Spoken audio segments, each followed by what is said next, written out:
মাথায় রাখবেন, নারীর সৌন্দর্যের দাম আছে, পুরুষের সৌন্দর্যের দাম নাই যদি তার যোগ্যতা না থাকে। পুরুষের আসল পরিচয় তার চেহারায় নয়, পুরুষের আসল পরিচয় তার বডিতে নয়, পুরুষের আসল পরিচয় তার টাকার মধ্যে লুকিয়ে আছে। যুবক ভাইরা, টাকা থাকবে তো টাকলার সঙ্গেও মেয়েকে বাবা বিয়ের পিড়িতে বসায় দেবে, আর টাকা না থাকলে তাকড়া যুবককেও মেয়ের বাপ চোখ তুলে তাকাতে চায় না। যুবক ভাইরা, তোমরা কি সবাই ইলন মাস্কের নাম শুনেছ? ভাই আপনারা আমার কথা রাগ টাগ করছেন না তো? মানে আমি একটু ফ্রেন্ডলি কথা বলি। আমি ভাবি যে আমার সামনে যারা বসে আছে এরা হয়তো বা আমার রক্তের আপন কেউ নয়, তবে মাঝে মাঝে রক্তের সম্পর্কের চাইতে বন্ধুত্বের সম্পর্ক অনেক বেশি দামি হয়। যুবক ভাইরা, ইভেন আপনারা অবাক হয়ে যাবেন, মাঝে মাঝে রক্তের চাচা বেঈমানি করে, রক্তের আপন মামা মায়ের সম্পত্তি মেরে খায়, বাট কলিজার বন্ধু আমাদের সঙ্গে বেঈমানি করে না, ঠিক কিনা বলে? তো বন্ধু হিসেবেই বলছি, আমাকে একটু উত্তর করবেন, আমার কথা মাইন্ডে নেবেন না। আপনারা সবাই ইলন মাস্ক নাম শুনেছেন না? গত মেবি এক সপ্তাহ আগে তার জাস্ট একটা টিপস বা একটা পরামর্শ, আমি তাকে আইডল মনে করি না। জেফ বেজোস আমাদের আইডল নয়, ইলন মাস্ক আমাদের আইডল নয়, শাহরুখ খান আমাদের আইডল নয়, আমির খান, সালমান খান কেউ আমাদের আইডল নয়। আমাদের আইডল মুহাম্মদুর রাসূলুল্লাহ সাল্লাল্লাহু আলাইহি ওয়াসাল্লাম। জেফ বেজোস, যিনি অ্যামাজনের ফাউন্ডার, প্রতিষ্ঠাতা, তিনি একটা মারাত্মক কথা বলেছেন, যেই কথা যুবকদেরকে শেয়ার করতে চাই যাতে করে তোমরা ইন ফিউচার ভালো কিছু করতে পারো। জেফ বেজোস বললেন, মাথার যে স্ট্রেস কিংবা টেনশন, এটা কঠোর পরিশ্রম করলে আসে না, বরং যেই কাজ তুমি করতে পারো ওই কাজ রাইট টাইমে করতে না পারলেই তুমি টেনশন ভোগ করবা। দেখেন তো, আজকে আপনার বয়স 30 হয়ে গিয়েছে, আপনি ভাবছেন, ইস যদি আমি আমার ব্যবসা 20 বছর থেকে শুরু করতাম। কথা ভুল বললাম না ঠিক বললাম? বলেন বলেন বলেন। আজকে ফিল হচ্ছে, ইস যদি আরো আগের থেকে স্কিলগুলো ডেভেলপ করতাম, তবে আজকে আমাকে এত দুর্দিন দেখতে হতো না। অতএব মাথায় রাখতে হবে, পুরুষের পরিচয় তার চেহারার মধ্যে নেই, পুরুষের পরিচয় তার বডির মধ্যে নেই, পুরুষের পরিচয় টাকা ভর্তি পকেট। পুরুষ সবার কাছে দামি, টাকা নাই, পুরুষের সমাজে 2 পয়সা কোনো মূল্য নাই, ঠিক কিনা বলে? 2 নাম্বার কথা বলতে চাই, মুরব্বীদের পায়ে হাত রেখে। মুরব্বীদের পায়ে আমার হাত। আব্বাজান, আপনি একা নামাজ পড়লেই আপনি জান্নাতে যাবেন না। আব্বাজান, চাপ দাড়ি রাখলেই আপনি জান্নাতে যাবেন না। সারাদিন দোকানে, বাজারে, ভ্যানে আল্লামা সাইদির ওয়াজ শুনলে, মিজানুর রহমান আজহারের ওয়াজ শুনলে আপনি কনফার্ম জান্নাতি হয়ে যাবেন না। আপনাকে জান্নাতে যাওয়ার জন্য সবচাইতে গুরুত্বপূর্ণ অংশ হচ্ছে আপনার ছেলেকে রাইট টাইমে বিয়ের পিড়িতে বসায় দেওয়া লাগবে। আমি তো কথাটা জোরে শুনতে চেয়েছিলাম, কথা ভুল বললাম না ঠিক বললাম? বলো বলো বলো বলো বলো। অনেক বাবা বলে, তুই নিজের পায়ে দাঁড়িয়ে বিয়ে কর।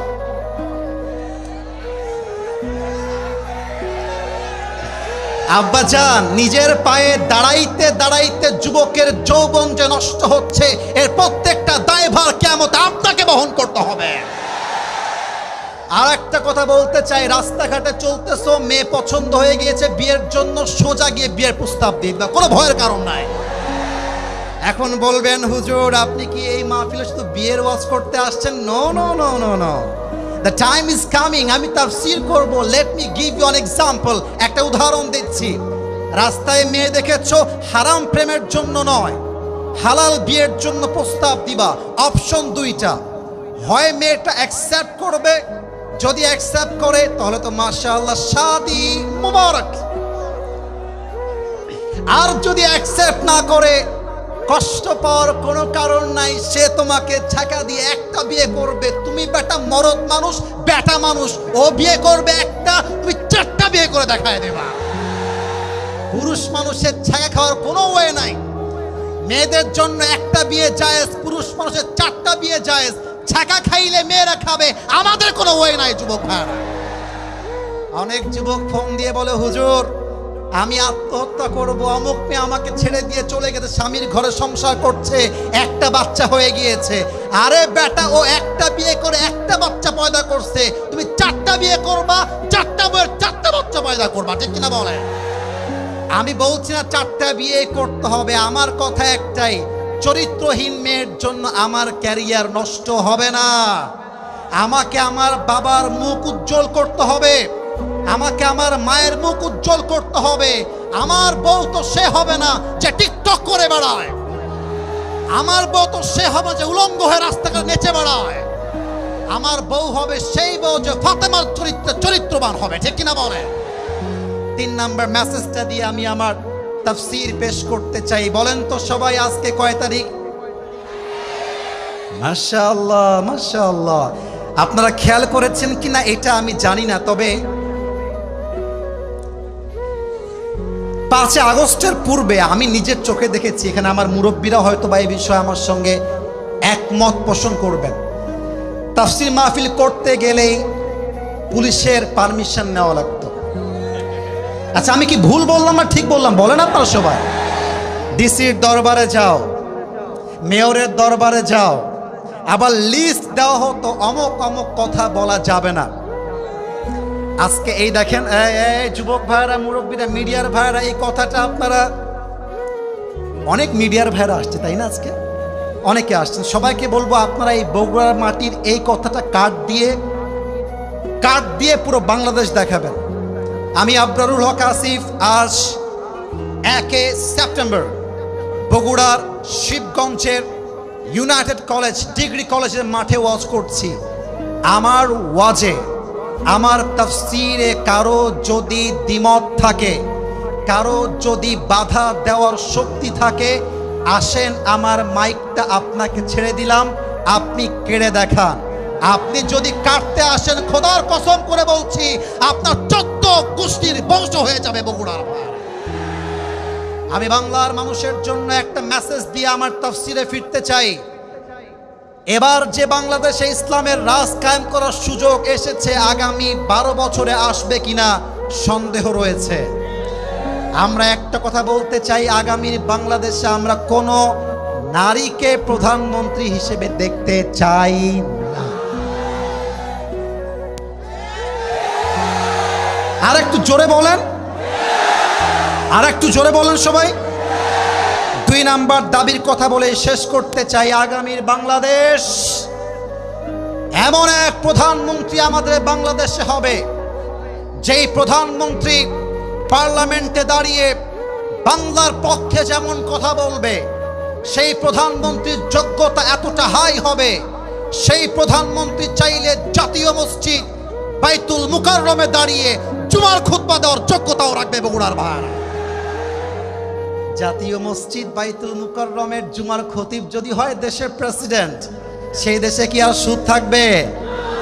এত আস্তে কোন কেন? সুদ থাকবে, ঘুষ থাকবে।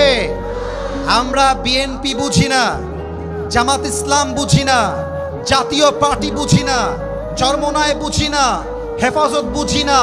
আমরা চাই ঐক্যতা। যারা ইসলামের পক্ষে, আমাদের জীবন দিয়ে, রক্ত দিয়ে তাদের পক্ষে আমরা অবস্থান গ্রহণ করবো, ঠিক কিনা বলেন? সর্বশেষ একটা কথা বলতে চাই, আল্লামা সাঈদী হুজুর নাম শুনছেন? একটা ছোট্ট দোয়া করে দেই, আপনারা শুধু আমিন বলবেন, তাতে আমি খুশি হব। আল্লাহ আমাদের সকলের প্রিয় হুজুর আল্লামা সাঈদী হুজুরকে জান্নাতুল ফেরদাউসের মেহমান হিসেবে কবুল করুন। আমিনটাতে ভালোবাসা খুব বেশি একটা প্রকাশ পায় না। আরেকবার বলবেন আমিন, আরেকবার বলবেন আমিন। উনি বলে গিয়েছিলেন, এই দেশ যদি আপনারা শান্তিপূর্ণ করতে চান, শান্তিপূর্ণ করতে চাইলে একটা কিতাব দিয়ে পার্লামেন্ট চলবে, কিতাবটার নাম। আচ্ছা ভাইজান, এই যে তোমার নাম কি বাবু? দাঁড়াও তো একটু, ধমক দিব না, তুমি দাঁড়াও, কোনো ধমক নাই। তোমার নাম কি? মুসা। মাশাআল্লাহ, তুমি দাঁড়িয়ে থাকবা, ওকে দেখা যায়? এটা কথা না বললে বুঝবো কেমন করে? দেখা যায় ওকে? ওকে যদি আমি এখন ডাক দিয়ে, একটা দাও দিয়ে, কোপ দিয়ে ডান পা কেটে দিই, আপনারা আমাকে ছাড় দিবেন? ছাড় দিবেন না। আপনারা কি করবেন? আপনারা আমাকে জেলে ভরে দিবেন, আমার নামে মামলা হবে। ছোট্ট একটা কথা বলে শেষ করব। মামলা হওয়ার পরে আমাকে আদালতে ডাকা হলো, আসিফ হুজুর কি ব্যাপার, ওয়াজ তো ভালোই করেন, কিন্তু আপনি কেমনে ঠ্যাংটা কাটলেন রে ভাই? তা আমি বললাম আমার রাগ উঠে গেছিল, ঠ্যাং কেটে ফেলেছি। তো বাংলাদেশের যেই সুপ্রিম কোর্ট কিংবা আইনের যেই নিয়ম আছে, সেই নিয়মে আমার শাস্তি হলো 10 লক্ষ টাকা আর 1 বছরের জেল। বগুড়া ভাইদের বুদ্ধি চেক করতে চাই, বুদ্ধি আসলে আপনাদের কত বেশি, দেখা যাক আপনারা উত্তর করতে পারেন কিনা। আচ্ছা, আলু যে 5 কেজি নিয়েছেন, আলু যে 5 কেজি আছে, মরিচ যে 5 কেজি আছে, এটা বোঝার জন্য কি লাগে? রাইট আনসার, কি পাল্লা। এখন আমার বিচারটা সঠিক মাপে হলো কিনা এটা বোঝার জন্য একটা কাজ করেন, দাড়িপাল্লা নিয়ে আসেন, ওর ডান পা যে কাটছি দাড়িপাল্লার ডান দিকে দেন, 10 লাখ টাকা জরিমানা, 1 বছরের জেল বাম পাল্লায় দেন। টান মারেন তো উত্তর জোরে করবেন। একদিকে 10 লাখ টাকা 1 বছরের জেল, আর একদিকে ওর পা টাকা। যতই আপনি এই কাটা পা আর 10 লাখ টাকা দিয়ে টান মারেন সমান সমান হবে। আচ্ছা 20 লাখ টাকা দেন, সমান সমান হবে। কোরআন কি বলছে দেখেন, কোরআন বলছে চোখের বদলে চোখ, হাতের বদলে হাত, নাকের বদলে নাক, চোখের বদলে চোখ, পায়ের বদলে পা, জানের বদলে জান, ঠিক কিনা বলেন? এবার ওর ডান পা আমি কেটে দিয়েছি, আপনি আইন করে আমার ডান পা কেটে দেন।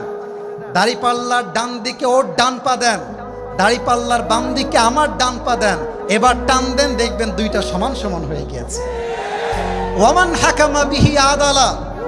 আর আল্লাহর জমিনে ইনসাফ কায়েম করতে চাইলে পাশ্চাত্যের আইন দিয়ে চলবে না। আল্লাহর জমিনে ইনসাফ কায়েম করতে হলে আল্লাহর কোরআন দিয়ে রাজ কায়েম করতে হবে, ঠিক কিনা বলে? আল্লাহ সেই বাংলাদেশ গড়ার তৌফিক দান করুক, পড়েন সবাই আমিন। আপনাদের বউ আছে কার কার একটু হাত তুলেন তো। বউ আছে, বউ আছে। ওরে সর্বনাশ, ওরে সর্বনাশ, হাত নামান। এবার হতভাগা যারা, যাদের বউটো কেউ নাই, তারা হাত তোলো সবাই। ইন্নালিল্লাহ। স্যার কোথায় আপনারা সবাই, কোথায়? দেখেন তোমাদের বউ নাই। আরে আরে, যার বউ নাই তার জীবনে কিছু নাই যুবক ভাইরা, ঠিক কিনা বলো? আল্লাহ সবাইকে দিনদার নেককার বউ দিয়ে দিক, পড়েন সবাই আমিন। 3টা তাকবীর দিয়ে আয়াতে ফিরে যেতে চাই। প্রথম তাকবীর দিবেন বিবাহিত ভাইরা। It's time for the married people. বিবাহিত ভাইরা একটা কাশি মারান দেখি। এ কাশিতে জোর নাই রে ভাই, মিডিয়ায় রেকর্ড হচ্ছে, কোটি কোটি মানুষ দেখবে। বিবাহিত ভাইরা আরেকবার কাশি দেন। দেখা যাক বিবাহিত ভাইদের গায়ের জোর কত বেশি বগুড়ার শিবগঞ্জের মাটিতে। জাস্ট বিবাহিত ভাইরা allowed, single people they are not allowed. শুধু বিবাহিতরা তাকবীর দিবেন আমার সাথে, লিল্লাহি তাকবীর। এই সাউন্ড ভালো আছে। আজকে মনে হয় সিঙ্গেলরা হেরে যাবে। এবার সিঙ্গেলদের পালা, সিঙ্গেলরা কাশি দেওয়া। নাম্বার আপনারাই দিবেন, দেখা যাক কারা জিতে। সিঙ্গেল ভাইরা, বিবাহিত ভাইরা চুপচাপ। It's time for the single people. Single ভাইরা নারে তাকবীর। বিবাহিত ভাইরা আমাকে মাফ করে দিন, একটুর জন্য আপনারা হেরে গিয়েছেন। আজকে বিজয়ের মালা সিঙ্গেলদের গলায় পরিয়ে দেওয়া হলো, ঠিক না বলে? এবার আর কোনো ভাগাভাগি নাই, সবাই মিলে তাকবীর হবে, তাফসীর শুরু হবে। সবাই একটা কাশি দেন, এমন কাশি দিবেন মাঠ সহ, আমি সহ স্টেজ ভেঙে নিচে পড়ে যাব। দেখা যাক কাশি দেওয়া হোক। বগুড়ার সন্তান যে বীর পুরুষের সন্তান, তার প্রমাণ দেওয়ার টাইম এসেছে। লিল্লাহি তাকবীর। আল কোরআনের আলো, আল হাদিসের আলো। কোরআন হাদিস যেখানে, আলেম ওলামা যেখানে, বগুড়াবাসী যেখানে। ছোট্ট একটা গিফট নিয়ে আসছি, আপনারা নেবেন?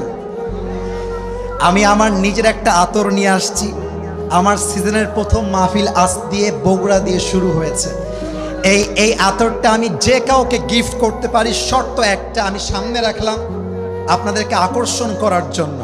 3টা আয়াত তেলাওয়াত করেছি, 3টা আয়াতের ভিত্তিতে আজকে তাফসীরকে আমি as much as I can, যতটুকু আমি পারি, I will try my best level to represent all this ayah from Quran. আমি আমার জায়গা থেকে সর্বোচ্চ চেষ্টা করব। প্রথম আয়াত আমি তেলাওয়াত করেছি সূরাতুল বাকারা 286। আমার audience they have to be active, উত্তর করতে হবে। সূরা বাকারা আয়াত নাম্বার 200, এই আয়াত একটু জোরে বলবেন, 286 বলো সবাই, 200। লেটস রিপিট এগেন, আবারও 200। আরেকটা আয়াত তেলাওয়াত করেছি সূরাতুত তাওবাহ, বলেন সবাই সূরাটার নাম কি? পারা নাম্বার 10, বলেন সবাই পারা নাম্বার, আয়াত নং 51 তথা 51। আয়াত নাম্বার কত? 3 নাম্বার আয়াত হচ্ছে সূরাতুজ জুমার, পারা নাম্বার 24, বলেন সবাই কয় নাম্বার পারা? আয়াত নাম্বার 53। আয়াত নাম্বার, আওয়াজ পায় না, আয়াত নাম্বার, প্রথম আয়াত 286, দ্বিতীয় আয়াত 51, তৃতীয় আয়াত 53। তাহলে শুরু করি আমরা তাফসীর। যুবক ভাইয়েরা কেউ মোবাইলে হাত দিবেন না, মোবাইলে হাত দিলে আমি আসিফের সঙ্গে নয়, তাফসীর মাহফিলের সঙ্গে বেঈমানি করা হবে। আমি তাফসীর শুরু করছি আল্লাহর কোরআন থেকে। আউযু বিল্লাহি মিনাশ শাইতানির রাজীম, বিসমিল্লাহির রহমানির রহিম। لا يكلف الله نفسا إلا وسعها. Allah says in this ayah, Allah subhanahu wa ta'ala doesn't test anybody beyond their strength. Allah বলছেন, আমি কখনো আমার বান্দাকে সাধ্যের বাহিরে কোনো বোঝা চাপিয়ে দেই না। সুবহানাল্লাহ পড়বেন না আপনারা সবাই? আচ্ছা, আমার তো মনে হয় আমার সামনে যত লোক বসে আছে, আমি সহ আমরা সবাই মনে হয়, যদি ঠিক বলি জোরে বলবেন, ঠিক না হয় বেঠিক বলবেন, আমার মনে হয় এখানে 99% শ্রোতা আমরা সবাই মধ্যবিত্ত পরিবারের সন্তান। আমি আমার একটা ওয়াজে বলেছিলাম যে মধ্যবিত্ত পরিবারের সন্তান মানেই একটা ব্র্যান্ড। আমাদেরকে ডাউল ভাত দিবেন খাবো, গোস্ত দিবেন খাবো, কিছুই দিবেন না, জাস্ট ভাত দিবেন, মরিচ পেঁয়াজ দিয়ে পান্তা ভাতও আমরা খেতে পারবো, ঠিক কিনা বলেন? পৃথিবীর যত ইতিহাস হয়েছে, বড়লোকের ব্রয়লার মুরগিরা বেশি ইতিহাস করতে পারে নাই, বেশিরভাগ ইতিহাস করেছে মধ্যবিত্ত পরিবারের সন্তানেরা, ঠিক কিনা? আল্লাহ বলছেন, বান্দা শোনো শোনো, তোমার জীবনে যতই কষ্ট আসুক না কেন, যতই দুঃখ আসুক না কেন, প্রত্যেকটা দুঃখ কষ্ট সহ্য করার ক্ষমতা তোমাকে দিয়েছে একজন। আওয়াজ দিয়ে বলেন সবাই, তিনি কে? 2 নাম্বার আয়াত ছিল সূরাতুত তাওবার 51। এই তো মাশাআল্লাহ, সূরা তাওবার কত নাম্বার আয়াত? আল্লাহ বলছেন, কুল লা ইউসিবানা ইল্লা মা কাতাবাল্লাহু লানা।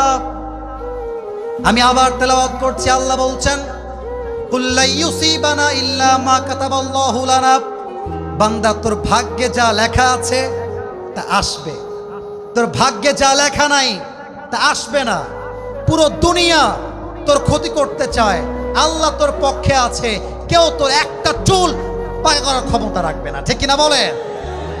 রাসূলের সবচাইতে কাছের বন্ধু একজন সাহাবী, যার মেয়েকে রাসূল বিয়ে করেছেন মাত্র 6 বছর বয়সে। বলেন তো ওই সাহাবীর নামটা কি ছিল? আবু বকর রাদিয়াল্লাহু তাআলা আনহু। যতটুকু আমার হাদিস মনে পড়ে, আলেম ওলামা আছেন, আমার ভুল হলে আপনারা আমাকে ধরাই দিবেন। মুহররম মাস শেষ হয়ে গিয়েছে, এই মা বোনেরা আসছেন, কোন দিকে আসছেন? এদিকে না বাম দিকে? কোন জায়গা আছে করা? আলাদা প্যান্ডেল করা আছে? আচ্ছা আচ্ছা, আমার মা বোনরা আপনারা একটা কথা মাথায় রাখবেন, এটা মা বোনদের জন্য বলতেছি। এই আয়াতে আমি মা বোনদের জন্য একটা মেসেজ বলবো, জাস্ট এই একটা হাদিস বলে। এখানে অনেক স্বামী বসে আছেন, অনেক মুরব্বী বসে আছেন, বেশিরভাগ মেয়ের চরিত্র নষ্ট হওয়ার পেছনে তার মায়েরা বেশি দায়ী। যুবক ভাই, একজন মেয়ে যদি চরিত্রবান হয় তার 90% দায়ভার মাকে বহন করতে হবে, ঠিক কিনা বলে? আজকালকার বেশিরভাগ সংসার ভেঙে যায় মায়ের কুটনামির জন্য, শাশুড়ি কুটনামির জন্য। আজকালকার মেয়েরা, মুরব্বীদেরকে আমি হাত জোর করে বলছি, আব্বাজান আমি তাফসিরের বাহিরে এই কথা বলতে বাধ্য হচ্ছি, আপনারা আমার কথাকে খারাপ দিকে নেবেন না। আজকালকার মেয়েরা 13 বছর বয়সে, 14 বছর বয়সে, 15 বছর বয়সে সতীত্ব হারিয়ে ফেলে, ইজ্জত হারিয়ে ফেলে, বগুড়ার মমইনে গিয়ে প্রেম করে বেড়ায়। এর একমাত্র সাহস পেয়েছে তার মায়ের থেকে। যুবক ভাইরা, একটা মা যদি বলে আমার মেয়ের স্কুল হবে আমার সাথে, আমার মেয়ের কলেজ হবে আমার সাথে, আমার মেয়ে কোচিং করতে যাবে আমার সাথে, আমার বিশ্বাস বাংলাদেশে 95% মেয়ের ইজ্জত রক্ষা হয়ে যাবে। আমি অবাক হয়ে যাই সেই মাদেরকে দেখলে, যেই মায়েরা যুবকের কাছে সামান্য কয়েকটা টাকা দেখলে, একটু সরকারি চাকরি দেখলে মেয়েকে বলে যে মা এই তো সুযোগ, যা ওর ঘাড়ে ঝুলে পড়। আমি সেই মাকে বলতে চাই, আপনার জন্য যেই যুবক অপবিত্র বউ পাবে, আপনার জন্য যেই যুবক তার বউকে তালাক দিবে, এই প্রজন্ম আপনি নষ্ট করেছেন, এই সংসার নষ্ট করেছেন, মেয়ের ইজ্জত আপনি নষ্ট করেছেন। যত মেয়ে আজকে জেদি হয়েছে, এই জেদি মেয়েদেরকে আব্বা আম্মা আদর্শ শিক্ষা দিতে পারে নাই। যেই মেয়েগুলো আজকে বগুড়া শহরে জিন্সের প্যান্ট আর টি শার্ট পরে ঘুরে বেড়ায়, আপনি বাবা যতই 5 ওয়াক্ত নামাজি হন, যতই আপনি সামনের কাতারের মুসল্লি হন, আপনার মেয়ের জন্য যুবকদের চরিত্র নষ্ট হবে, আর আপনি চেলাইয়া বেহেশতে যাবেন, এটা কষ্টের কালেও সম্ভব হতে পারে না। আবু বকর রাদিয়াল্লাহু তাআলা আনহু ছিলেন একজন আদর্শ বাবা। তিনি তার মেয়েকে এমন ভাবে মানুষ করে গেছেন, আল্লাহর রাসূল বলে গিয়েছেন আমার জান্নাতের সঙ্গিনী হবে আয়েশা। সুবহানাল্লাহ পড়বেন না আপনারা? মুহররম মাস শেষ, সফর মাসের 26 তারিখ। আচ্ছা, আপনাদের কলেজটা কোন দিকে? এটাই। এবার আমার দিকে কলেজে গেট আছে না? কথা কোন আছে না? দেখবেন কলেজের গেটে যখন কেউ প্রবেশ করে, ঠক ঠক করে, ক্লাস চলতেছে, in the meantime someone is knocking the door, কেউ দরজায় আঘাত করলো, আওয়াজ কানে বাজে কি বাজে না? বাজে না? আর একটু জোরে বাজে না? আচ্ছা, খুলতে দেখা যাচ্ছে আমাদের 30 সেকেন্ড লাগে, 1 মিনিট লাগে, কখনো 1.5 মিনিটও লেগে যায় কাজের জন্য। অবাক হবেন আপনারা, আল্লাহ রসুল এসে জাস্ট একটা ঠক ঠক করেছেন, সঙ্গে সঙ্গে আবু বকর বলছেন লাব্বাইক ইয়া রাসূলুল্লাহ, সুবহানাল্লাহ পড়ে গেট খুলে দিয়েছে। আর আবু বকর লেট হয়নি, কারণ কি? বলছে হে রাসূল, আপনি আমাকে বলেছেন,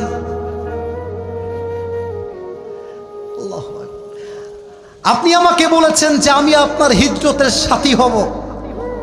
ওই সেই দিন থেকে আমি একটা মুহূর্তের জন্য এই দরজা ছাড়তে পারি নাই। সুবহানাল্লাহ বলে আল্লাহ রাসূল ডাক দিয়ে বলছে আবু বকর, ডাক চলে আসছে, আজকেই বের হতে হবে হিজরতের জন্য। আল্লাহ রাসূল বাসায় ফিরে আসছেন, আলীকে বলছে আলী, এই হচ্ছে আমার খাট, তুমি শুয়ে পড়ো। কেন শুয়ে পড়বা? যেন কাফেররা বাহির থেকে এটা ভাবতে পারে যে মুহাম্মদ সাল্লাল্লাহু আলাইহি ওয়াসাল্লাম খাটে শুয়ে আছে, এই ফাঁক দিয়ে আমি বের হয়ে যাব। এটা হচ্ছে গেট, এটা হচ্ছে রাস্তা, বামেও কাফের, ডানেও কাফের। আল্লাহর রাসূল গেট থেকে বের হলেন, এক মুষ্টি ধুলো নিলেন, সূরা ইয়াসিনের প্রথম 9 আয়াত তেলাওয়াত করলেন, এমনি ছুঁড়ে দিলেন। আল্লাহ সমস্ত কাফেরদের চোখে এমন পর্দা দিলেন, আল্লাহর রাসূল সবার সামনে দিয়ে বের হয়ে গেল, কাফেররা চুল পরিমাণ আন্দাজও করতে পারে না। সুবহানাল্লাহ, তো আজকে আশা করি না, সুবহানাল্লাহ পড়ে। রাসূল বের হয়ে গিয়েছেন, গিয়ে দেখছেন আবু বকর দাঁড়ায় আছে। এই যুবকরা, কৌশল কাকে বলে দেখো। সব সময় পরিশ্রম করলে হয় না, মাঝে মাঝে স্মার্ট হয়ে কাজ করতে হয়, মাঝে মাঝে ঝোপ বুঝে কোপ মারতে হয়, ঠিক কিনা বলো? আবু বকর বলছে, ইয়া রাসূলুল্লাহ, আমরা এখনই মদিনায় যাব না। ডানে হচ্ছে মদিনা, বামে হচ্ছে গারে সৌর। আমরা আগে গিয়ে গারে সৌরে উঠব, কাফেররা যখন আমাদেরকে খোঁজাখুঁজি বন্ধ করে দিবে আমরা আবার বের হয়ে যাব। আল্লাহ রাসূল যখন হাঁটতেছিলেন, এটা হচ্ছে পা, এটা হাত আমি জানি, বাট এটাকে এক্সাম্পল হিসেবে আমরা হাত হিসেবে নয়, কি হিসেবে ধরলাম? এটা হচ্ছে পায়ের পাতালি, এটা হচ্ছে পায়ের গোড়ালি। আল্লাহ রাসূল যখন হাঁটতেছেন পায়ের পাতায় ভর করে করে হাঁটছেন, পায়ের গোড়ালি এমন করে উঁচু হয়ে আছে। আবু বকর বলছে, মা লাকা ইয়া রাসূলুল্লাহ, মা লাকা ইয়া রাসূলুল্লাহ, হে রাসূল আপনার কি হয়েছে, আপনি এমন করে হাঁটছেন কেন? রাসূল বলছে, কাফেররা আমাদের পদচিহ্ন অনুসরণ করে আমাদের গন্তব্যে পৌঁছাতে পারে, এই জন্য আমি সতর্কতামূলক কৌশল অবলম্বন করে হাঁটছি। সুবহানাল্লাহ পড়বেন না আপনারা সবাই? নবীজি হাঁটতেছেন, আবু বকর একবার সামনে যায়, একবার পেছনে যায়, একবার সামনে আর একবার পেছনে। মা লাকা ইয়া আবু বকর, এই আবু বকর কি সমস্যা তোমার? একবার সামনে আর একবার পেছনে, হোয়াটস ইউর প্রবলেম ম্যান, কি সমস্যা? আল্লাহু আকবার। আল্লাহ রসুলের ভালোবাসা কাকে বলে? আল্লাহ রসুল বলছেন, হে আল্লাহ রসুলকে বলছেন, ইয়া রাসূলুল্লাহ, আমি যখন সামনে থাকি মনে হয় কাফেররা পেছন দিক থেকে অ্যাটাক করবে, আমি যখন পেছনে থাকি আমার মনে হয় সামনে থেকে কাফেররা অ্যাটাক করবে। ফিদাকা আবি ওয়া উম্মি ওয়া কলবি ওয়া রূহি ইয়া রাসূলুল্লাহ, আপনার জন্য রক্ত দিব, জীবন দিব, বাট আমি বেঁচে থাকতে কাফেররা আপনাকে ক্ষতি করবে এটা আমি বরদাস্ত করতে পারবো না। আল্লাহু আকবার। হাঁটতে হাঁটতে পৌঁছে গিয়েছে গারে সৌর, বিশাল বড় পাহাড়। তো পাহাড়গুলো কেমন হয় জানেন? এরকম উঠতে হয়, উঠে উঠে উঠে যেতে হয়, এরকম হয়। রসুলের পা লাল হয়ে ফসকা পড়ে গেছে। বুঝে নেন বন্ধু কাকে বলে। আইফোন 16 প্রো ম্যাক্স থাকলেই বন্ধু হওয়া যায় না, R15 থাকলেই বন্ধু হওয়া যায় না, গার্লফ্রেন্ড পটাই দিলে বন্ধু হওয়া যায় না। আরে বন্ধু হবে সেই বন্ধু যে আমার খারাপ সময়ে হাত ধরে বলে, বন্ধু তোর কোনো টেনশন নাই, বাঁচি আর মরি তোর সঙ্গেই বাঁচবো, তোর সঙ্গে আমি মরবো। This is called real friendship. আবু বকরের বন্ধুত্ব কাকে বলে? বলছি, ইয়া রাসূলুল্লাহ, আপনি থাকতে আমার কোনো কষ্ট হবে তা হবে না, আর আমি থাকতে আপনার কোনো কষ্ট আমি দেখব তা হবে না। আপনি আসেন, এই পুরো পাহাড় আমি আপনাকে আমার কোলে করে পৌঁছায় দিব। তো আমার দিকে সবাই, এই কোল মানে ঘাড়ে না, পা থাকবে এইখানে, হাত থাকবে এই কাঁধে এমন করে। আমি কি বুঝাইতে পেরেছি? মানে এই ঘাড়ে উঠবে তা নয়। দেখবেন মাঝে মাঝে হজ এবং ওমরার ফুটেজ আমাদের সামনে আসে, দেখবেন অনেক যুবক তার মাকে কাঁধে নিয়ে হজ করে বা তাওয়াফ করে, কিন্তু ঘাড়ে নয়। পা থাকে এইখানে, হাত থাকে এমন করে বাঁধা। রসুল ঘাড়ে উঠেছেন, আবু বকর হাঁটতে হাঁটতে গারে সৌরের গুহার প্রবেশ পর্যন্ত পৌঁছে গিয়েছেন। আল্লাহ এত শক্তি দিয়েছে, আবু বকর একটা মুহূর্তের জন্য থেমে যায় না। এই হচ্ছে প্রবেশ পথ, ভেতরে হচ্ছে গুহা। এবার আসেন আয়াতের মূল ব্যাখ্যায় ফিরে যাই। আবু বকর ডাক দিয়ে বলছেন, ইয়া রাসূলুল্লাহ, ইয়া হাবিবাল্লাহ, আপনি বাহিরে দাঁড়ায় থাকবেন, গুহা আমি পরিষ্কার করে আপনাকে আবার ডাক দিব। ঢুকে গিয়েছে, সব পরিষ্কার করে রসুলকে ডাক দিয়েছেন। বলছেন, ইয়া রাসূলুল্লাহ, আপনি আমার কোলে ঘুমিয়ে যান। কোলে যখন ঘুমিয়েছে, জাগ্রত হয়েছেন, কাফেররা ওই পায়ের পদচিহ্ন স্মরণ করতে করতে গারে সূরের প্রবেশ মুখ পর্যন্ত পৌঁছে গিয়েছে। এবার আবু বকর তো ভয় কাঁপতেছে। আগেই বলেছিলাম রাখে আল্লাহ মারে কে? রাখে আল্লাহ মারে কে? মারে আল্লাহ। আবু বকর ভয়ে থরথর করে কাঁপছেন, আর আল্লাহ তাআলা কাফেরদের আসার পূর্বে প্রবেশ মুখে পুরোটাই মাকড়সার জাল দিয়ে ভরে দিয়েছেন, আর ওই প্রবেশ মুখে 2টা কবুতর ডিম পেড়ে বসে আছে। এবার কাফেরদের যে সর্দার ডাক দিয়ে বলছে, এই বেটা তুই কই নিয়ে আসছস? এই জাল তো মুহাম্মদের জন্মের আগ থেকে আছে। এটা এমন একটা গুহা যেখানে মুহাম্মদ প্রবেশই করতে পারে না। চল, লেটস গো ব্যাক অ্যাগেন, আবার ফিরে যাই।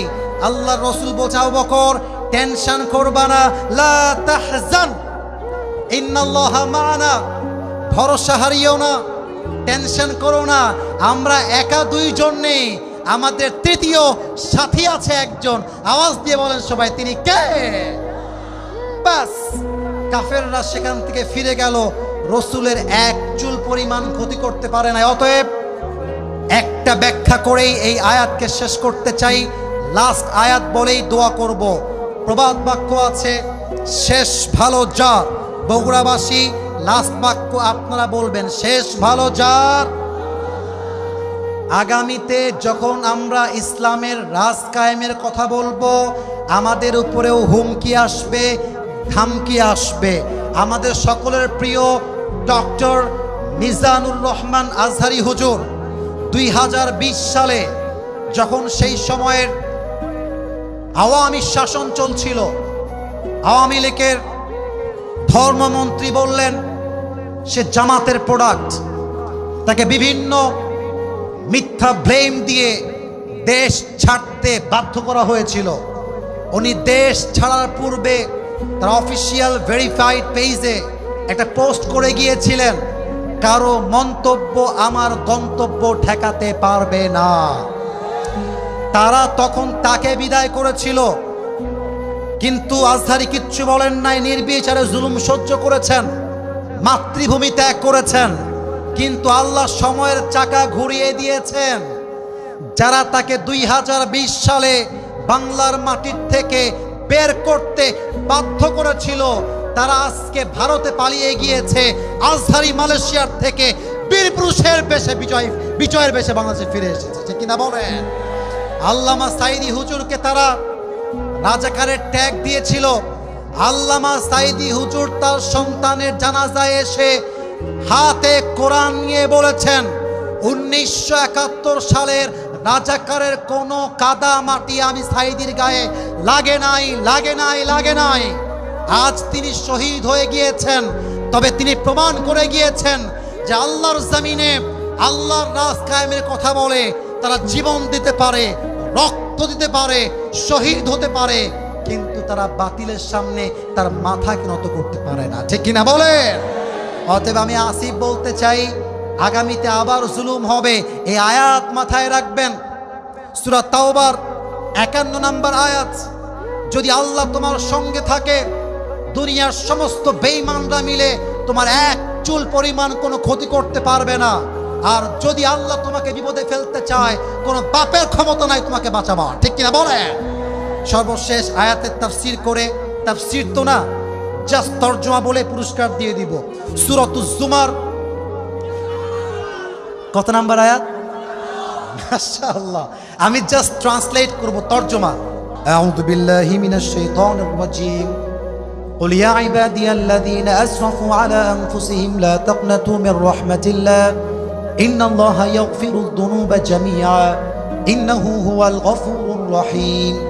Allah says in this ayah, O my worshipper, হে আমার বান্দারা, الذين أسرفوا على أنفسهم, যারা তাদের নফসের উপরে জুলুম করেছো, গুনাহ করেছো, জেনা করেছো, সুদ খেয়েছো, ঘুষ খেয়েছো, দাড়ি কামিয়েছো, লা তাকনাতু মির রাহমাতিল্লাহ,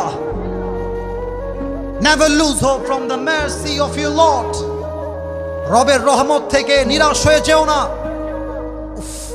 কোরআনের সবচাইতে বেস্ট আয়াত হচ্ছে এইটা। মুফাসসিররা বলেছেন, কোরআনে যত মোটিভেশনাল আয়াত আছে তার মাঝে শ্রেষ্ঠ আয়াত হচ্ছে এইটা, যার তরজমা আমি এখন করছি। যত গুনাহ হয়ে যাক, never be frustrated, don't be upset for it, হতাশ হয়ে যেও না। জাস্ট দুই হাতটা তওবার নিয়তে আল্লাহর কাছে তোলো। আল্লাহ বলছে, বান্দা তুই যখন তওবার জন্য দুই হাত তুলবি, তোর চোখের পানি তোর নাকের ডগায় আসার আগেই I will forgive all the sins of your entire life. আমি তোর জীবনের সমস্ত গুনাহ খাতা তোর চোখের পানি নাকের ডগায় আসার আগেই মাফ করে দিব। সুবহানাল্লাহ বগুড়ার সাউন্ডে হয় না, আরেকবার বলেন সুবহানাল্লাহ। এবার সবাই দুই হাত তোলেন, সবাই দুই হাত। স্টেজের ভাইরাও যদি চান একটু দুই হাত তুলবেন, যদি বেয়াদবি না নেন আমার কথায়। আমি জাস্ট একটা ওয়াদা করাবো, পুরস্কার দিয়ে আমার দোয়া হয়ে যাবে, আর টাইম নিব না। বলেন সবাই একটু কাশি দেন আগে। এই আয়াতের আলোকে আজকে আমরা তওবা করব, পুরস্কার নিয়ে দোয়া করে বাসায়। বলেন সবাই আল্লাহকে ডাক দিয়ে, আমাকে না। বলেন সবাই আল্লাহ। আমি শুরুতে সবার পায়ে হাত রেখে বলছি, এই কথাটা আমাকে খুশি করার জন্য নয়, মিডিয়ায় যাবে এই জন্য নয়, এটা just between you and you lord. আপনার সঙ্গে সোজা আল্লাহর কানেকশন হবে, দিল থেকে হবে। সবাই দুই হাত তোলেন, সবাই বলেন সবাই আল্লাহ। আরো মায়া দিয়ে বলেন আল্লাহ। এই শিবগঞ্জের জমিনে তোমার, আরো জোরে, তোমার শাহী দরবারে দিল থেকে, মাশাআল্লাহ আওয়াজটা মন ভরে গেছে আমার। বলেন আরেকবার, দিল থেকে তওবা করলাম। একটু দিল থেকে বলেন না, দিল থেকে তওবা করলাম। ও আল্লাহ, আজ থেকে আমি আর কোনো অতীতের গুনাহ আর, এবার দেখেন আমার দুই হাত আমি যেমনি দেখাবো তেমনি বলবেন করব না। ওরে ভাই নিয়ত তো করবেন, বাকিটা আল্লাহ দেখবে। করব না। বলেন সবাই আল্লাহ। ওয়াদা দিলাম। ওয়াদা দেওয়া আপনার কাজ, বাকিটা আল্লাহ দেখবে, তবে দিল থেকে ওয়াদা। ও আল্লাহ, ওয়াদা দিলাম আজ থেকে 5 ওয়াক্ত নামাজ বা জামাত। দেখছেন কত যুবক বুঝতেছে না, ভাবতেছে আমার তো ফাঁকি হয়ে যাবে। আরে বেটা নিয়ত করো। বলেন 5 ওয়াক্ত নামাজ বা জামাত আদায় করব। বলেন সবাই আওয়াজ করে ইনশাআল্লাহ। এবার আমাকে ওয়াদা দেন, সবাই হাত রাখেন, লাস্ট ওয়াদা। বলেন সবাই হুজুর, আমরা ওয়াদা দিলাম এখন দোয়া শেষ না করে আমরা কেউ উঠে যাব না। হাত দেখি নাই, বলেন সবাই যাব না। লা ঈমান আলাহ লিমাল্লা আমান আলাহ। যার কথার ঠিক নাই তার ঈমানের ঠিক নাই। আজকে জাস্ট 5টা মিনিট সময় দিয়ে প্রমাণ করব আমরা কথায় যেমন এক, আমরা কাজেও তেমন এক। ঠিক কিনা বলেন? তাকবীর দেন, নারে তাকবীর।